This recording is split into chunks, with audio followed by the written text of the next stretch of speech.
सबसे बड़ा सवाल जिसकी वजह से क्रिप्टो इन्वेस्टर डरते हैं कि इंडिया में क्रिप्टो लीगल है या नहीं। तो डरते क्यों हो, खुलकर बोलो सभी को, क्रिप्टो इंडिया में अब लीगल है। भारत में 2025 तक क्रिप्टो करेंसी को वर्चुअल डिजिटल एसेट्स VDAS के रूप में इनकम टैक्स एक्ट 1961 के तहत मान्यता दी गई है। आप बिटकॉइन इथेरियम खरीद और बेच सकते हैं पर पेमेंट नहीं। क्रिप्टो को लीगल टेंडर नहीं माना जाता, मतलब आप इससे रोजमर्रा की खरीदारी नहीं कर सकते जैसे हम इंडियन रुपीज से करते हैं। सिर्फ इन्वेस्टमेंट और ट्रेडिंग के लिए अलाउड है। टैक्स रूल्स बहुत ज्यादा इंपॉर्टेंट है, समझ लो। क्रिप्टो से होने वाले प्रॉफिट पर आपको 30% फ्लैट टैक्स जो है वो देना पड़ता है। 50,000 रुपए से ऊपर के लेन देन पर आपको 1% TDS देना पड़ता है। कोई लॉस ऑफसेट नहीं कर सकते। सुप्रीम कोर्ट का फैसला 2020 में सुप्रीम कोर्ट ने RBI के 2018 के बैंकिंग बैन को खत्म कर दिया। इसके बाद क्रिप्टो ट्रेडिंग फिर से लीगल हो गई। एक्सचेंज रजिस्ट्रेशन मैंडेटरी है। सभी क्रिप्टो एक्सचेंजेस को FIU इंडिया यानी कि फाइनेंशियल इंटेलिजेंस यूनिट के साथ रजिस्टर होना जरूरी है। KYC और AML रूल्स फॉलो करना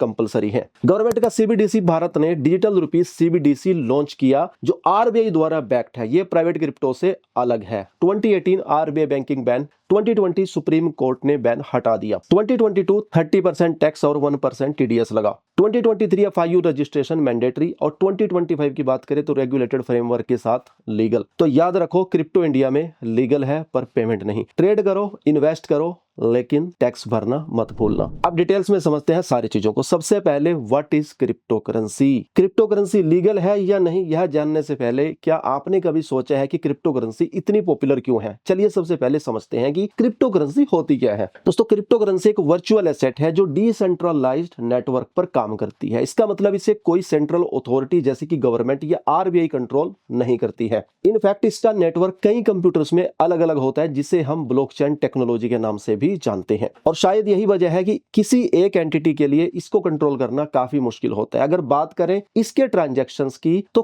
क्रिप्टो करेंसी के ट्रांजैक्शंस सिक्योर और ट्रांसपेरेंट होते हैं जिससे इसकी पॉपुलैरिटी लगातार जो है वो बढ़ती ही जा रही है। क्रिप्टो करेंसी के बारे में बात करते हुए आपने बिटकॉइन, इथेरियम, सोलाना और मे बी डोजकॉइन या शिबा का नाम जरूर सुना होगा। लेकिन क्या आप जानते हैं कि सारी क्रिप्टो करेंसीज एक ही टेक्नोलॉजी पर बेस्ड है? जी हाँ, ब्लॉकचेन टेक्नोलॉजी। और इस टेक्नोलॉजी पर आप आंख बंद करके ट्रस्ट कर सकते हैं कि आपके ट्रांजैक्शन सेफ हैं और किसी के लिए भी उन्हें बदलना या हैक करना लगभग इम्पॉसिबल है। इंडिया में क्रिप्टो करेंसी का लीगल स्टेटस। चलिए अब बात करते हैं हमारे ट्रेंडिंग क्वेश्चन की, क्या क्रिप्टो करेंसी इंडिया में लीगल है। तो इसका सिंपल जवाब है सॉर्ट ऑफ 2021 में इंडियन गवर्नमेंट ने लोकसभा में the crypto currency and regulation of official digital crypto currency bill 2021 में इंट्रोड्यूस किया था। इस बिल का एम था एक ऐसा फ्रेमवर्क बनाना जो RBI को अपनी ऑफिशियल डिजिटल करेंसी लॉन्च करने का पावर दे और बाकी क्रिप्टो करेंसीज को रेगुलेट करे। लेकिन यहाँ पर ट्विस्ट है, इस बिल को अब तक पार्लियामेंट में टेबल नहीं किया गया है। हाँ, आपने सही सुना, इसका मतलब यह है कि ऑफिशियली क्रिप्टो करेंसी पर अभी तक कोई भी बैन नहीं लगा है। लेकिन साथ ही कोई क्लियर गाइडलाइंस भी नहीं है, यानी कि ये अभी एक ग्रे एरिया में। इस बिल को पहली बार बजट सेशन 2021 में इंट्रोड्यूस किया गया था और फिर विंटर सेशन 2021 में दोबारा लिस्ट किया गया। लेकिन गेस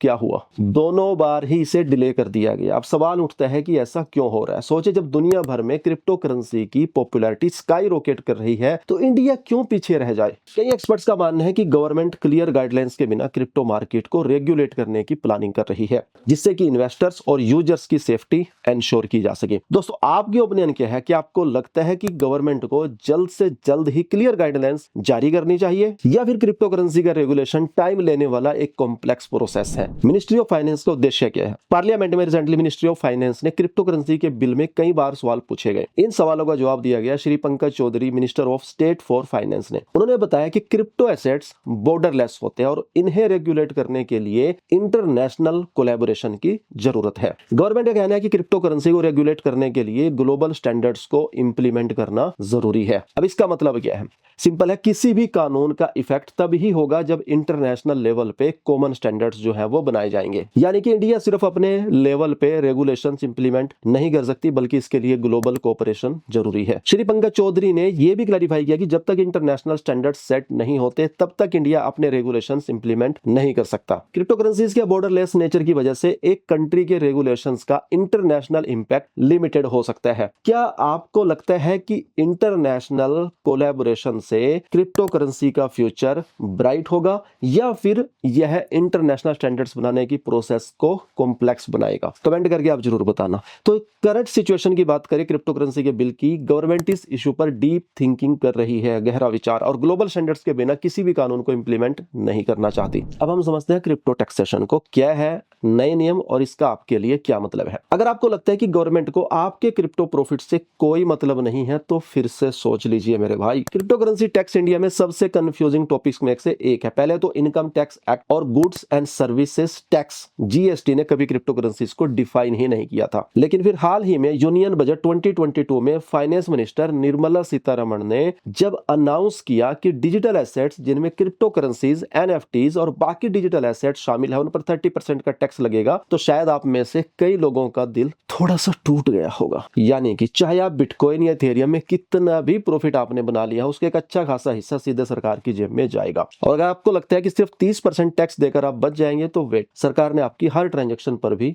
नजर रखी हुई है। अगर आपका ट्रांजैक्शन लेन देन लिमिट से ज्यादा हो गया तो हर बार 1% TDS tax deducted at source काटना कंपलसरी है। यानी सिर्फ प्रॉफिट पर टैक्स ही नहीं बल्कि हर ट्रांजैक्शन पर भी सरकार अपना हिस्सा पहले ही काट लेगी। इसके साथ अगर आपको लगता था कि गिफ्ट में मिली क्रिप्टो करेंसी पर कोई टैक्स नहीं लगेगा तो फिर से सोच लीजिए, यहां तो गवर्नमेंट गिफ्ट में मिले कॉइंस पर भी अपना शेयर लेने से पीछे नहीं हट रही। और अब सबसे इंटरेस्टिंग बात, अगर आपने क्रिप्टो करेंसी में लॉस किया है तो उसे अपनी सैलरी या किसी दूसरी इनकम से एडजस्ट करने का सपना ही मत देखिए। नहीं, अगर आपको इथेरियम में लॉस हो गया और बिटकॉइन में प्रॉफिट, तो भाई नहीं लॉस सेट ऑफ कर सकते, प्रॉफिट पर टैक्स देना पड़ेगा। अगर मार्केट ने आपको धोखा दिया तो गवर्नमेंट आपके इस दुख को और बढ़ा देगी। ये रूल्स थोड़े स्ट्रिक्ट लग रहे हैं लेकिन ये भी इंडिकेट करते हैं कि गवर्नमेंट क्रिप्टो करेंसीज को एक सीरियस फाइनेंशियल एसेट की तरह ट्रीट कर रही है। आप देख सकते हैं कि क्रिप्टो करेंसीज अब सिर्फ एक स्पेक्युलेटिव इन्वेस्टमेंट नहीं बल्कि एक फाइनेंशियल एसेट बन गई है और आपकी इस फाइनेंशियल एसेट पर टैक्स भी अप्लाई होता है। Status of crypto currency around the world. दोस्तों, जब हम बात करते हैं इंडिया में क्रिप्टो का स्टेटस क्या हो सकता है तो इसके साथ यह भी जानना जरूरी है कि बाकी दुनिया में क्रिप्टो करेंसी का स्टेटस क्या है। आखिर ग्लोबल ट्रेंड्स का इंपैक्ट इंडिया पर भी पड़ता है। तो चलिए एक नजर डालते हैं दुनिया के अलग अलग देशों में क्रिप्टो करेंसी को किस तरह से जो है वो ट्रीट किया जा रहा है और कैसे यह इंडिया के लीगल फ्रेमवर्क को शेप कर सकता है। सबसे पहले बात करते हैं यूएसए की। दोस्तों, यूनाइटेड स्टेट्स में क्रिप्टो करेंसी लीगल मानी गई है लेकिन यहाँ के रेगुलेशंस काफी ज्यादा स्ट्रिक्ट है। यूएसए में क्रिप्टो के एसेट्स की तरह ट्रीट किया जाता है और आईआरएस यानी कि इंटरनल रेवेन्यू सर्विसेज ने क्रिप्टो अर्निंग्स को टैक्सेबल इनकम डिक्लेयर किया है। यहाँ तक कि कई स्टेट्स के अपने अपने क्रिप्टो रेगुलेशंस भी है, जैसे न्यूयॉर्क का बिट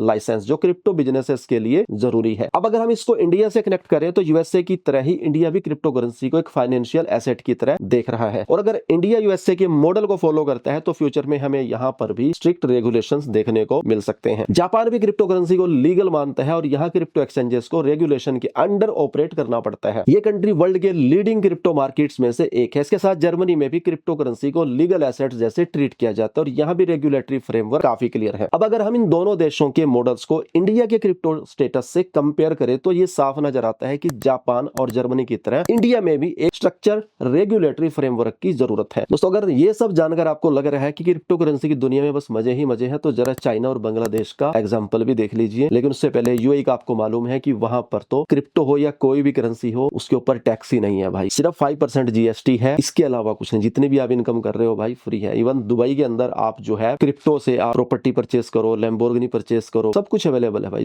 वर्ल्ड का सबसे पहला ब्लॉकचेन सिटी है दुबई। अगर हम बात करें चाइना की तो चाइना ने तो क्रिप्टो करेंसी को लगभग इलीगल ही डिक्लेयर कर दिया है। यहाँ पर क्रिप्टो ट्रेडिंग और माइनिंग एक्टिविटीज पर ऐसे रिस्ट्रिक्शंस लगाए गए हैं कि कोई भी क्रिप्टो एंथुसियास्ट एक बार जो है वो सोच में पड़ जाए। चाइना ने अपनी खुद की central bank digital currency CBDC को लॉन्च कर दिया है लेकिन बिटकॉइन और इथेरियम जैसे क्रिप्टो करेंसीज को इलीगल एक्टिविटीज और फाइनेंशियल रिस्क का बहाना बनाकर पूरी तरीके से रिस्ट्रिक्ट कर दिया है। और फिर बात करते हैं हम बांग्लादेश की, जहां क्रिप्टो करेंसी को नो एंट्री जोन जो है वो बना दिया गया है। यहाँ की गवर्नमेंट ने क्रिप्टो ट्रांजैक्शंस और ट्रेडिंग के अगेंस्ट काफी कड़े कदम उठाए हैं। बांग्लादेश बैंक ने तो साफ साफ क्रिप्टो ट्रांजैक्शंस पर ही बैन लगा दिया और यहाँ क्रिप्टो इन्वेस्टमेंट्स को किसी भी तरह से प्रमोट नहीं किया जाता। तो दोस्तों, अब आप समझ ही गए होंगे कि कुछ देशों के लिए क्रिप्टो करेंसी शायद इतना डेंजरस है कि उन्होंने इसे पूरी तरीके से बंद कर दिया है। आपको क्या लगता है इसके पीछे का रीजन क्या है वो आप कमेंट करके बताना। और सोचने वाली बात यह है कि अगर इंडिया भी चाइना और बांग्लादेश के रास्ते पर चला तो यहाँ के क्रिप्टो इन्वेस्टर्स का क्या होगा? क्रिप्टो करेंसी बिल का फ्यूचर क्या हो सकता है आगे? तो दोस्तों, जब बात आती है क्रिप्टो करेंसी बिल के फ्यूचर की तो ऐसा लगता है कि हमारी गवर्नमेंट भी एक सस्पेंस पर थ्रिलर फिल्म की तरह हमें इंतजार करा रही है। आखिर क्या होगा इस बिल का, क्या ये कभी पास होगा या हमेशा के लिए एक मिस्ट्री बनकर रह जाए। चलिए सस्पेंस को थोड़ा सा अनरेवल करते हैं और देखते हैं कि ये बिल किस डायरेक्शन में जा सकता है। इंडिया में क्रिप्टो करेंसी बिल का फ्यूचर अभी भी अनक्लियर है। आपने सही सुना, इस बिल को लेकर कोई भी कंक्रीट स्टेप्स नहीं लिए गए हैं, लेकिन इसके इंट्रोडक्शन से हम ये गेस कर सकते हैं कि गवर्नमेंट क्रिप्टो करेंसी को हल्के में नहीं ले रही है और इसके लिए एक स्ट्रक्चर्ड फ्रेमवर्क तैयार करने की सोच रही है। अब सवाल ये उठता है कि ये फ्रेमवर्क कब तक बनेगा और क्या ये इन्वेस्टर्स के लिए बेनिफिशियल होगा या और ज्यादा कंफ्यूजन क्रिएट करेगा। पिछले कुछ सालों में खासकर कोविड के दौरान क्रिप्टो इंडस्ट्री में मेजर इन्वेस्टमेंट देखने को मिला है, चाहे वो डोमेस्टिक हो या फिर इंटरनेशनल। इंडिया में भी जैसे क्रिप्टो ट्रेडिंग प्लेटफॉर्म्स ने ट्रेडिंग वॉल्यूम में जबरदस्त ग्रोथ देखी है। अब सोचिए एक अनरेगुलेटेड क्रिप्टो मार्केट कितना अनफेवरेबल और रिस्की हो सकता है, भले ही गवर्नमेंट यंग एंटरप्रेन्योर्स और इन्वेस्टर्स को प्रोटेक्ट करना चाहती हो, लेकिन जब तक प्रॉपर रेगुलेशंस नहीं आएंगे ये तो बस एक ओपन एंडेड एडवेंचर ही रहेगा। तो अब देखते हैं फ्यूचर में क्रिप्टो करेंसी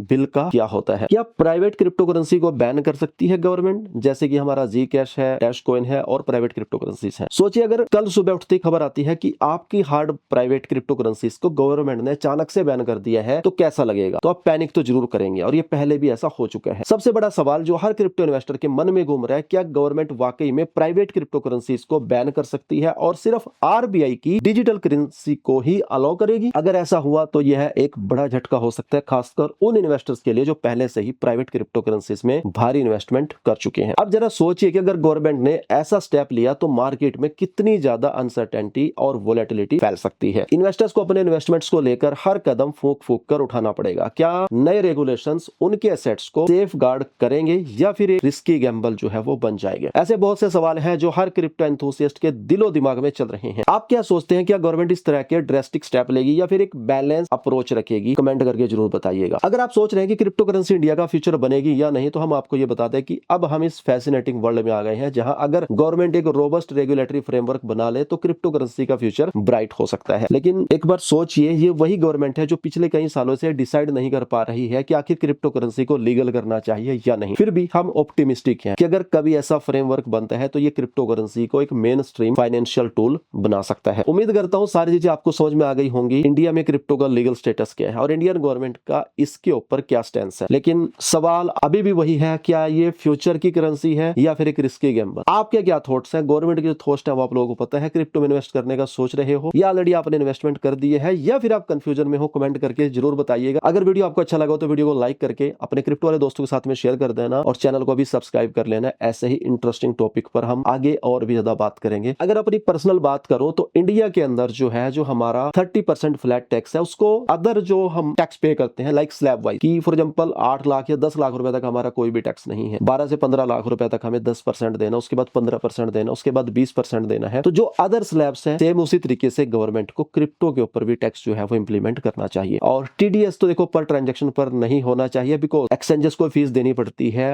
0.1 एक्सचेंजेस फीस ले लेता है। अगर हमने 5 बार बाय किया, 5 बार सेल किया तो 1% तो हमारा वहां चला गया, 1 लाख रुपए में से 1000। और अगर 1% यहाँ पर ट्रांजेक्शन हमारा चार्ज होगा तो 1000 रुपए ये हो जाएगा। तो अगर ये वीडियो गवर्नमेंट तक पहुंच रहा है, मेरी एक ही रिक्वेस्ट है कि टैक्स को जो है वो कम से कम किया जाए, बिकॉज ये भी एक अपॉर्चुनिटी है। लोग वर्क फ्रॉम होम करके या पार्ट टाइम वर्क करके क्रिप्टो करेंसी में इन्वेस्ट करके पैसा बना रहे हैं, तो सरकार को भी कोऑपरेट करना चाहिए। आपके क्या पर्सनल थॉट है, आप कमेंट करके बता सकते हो। आज के इस वीडियो में इतना ही, मिलता हूं ऐसे ही एक और इंटरेस्टिंग वीडियो में।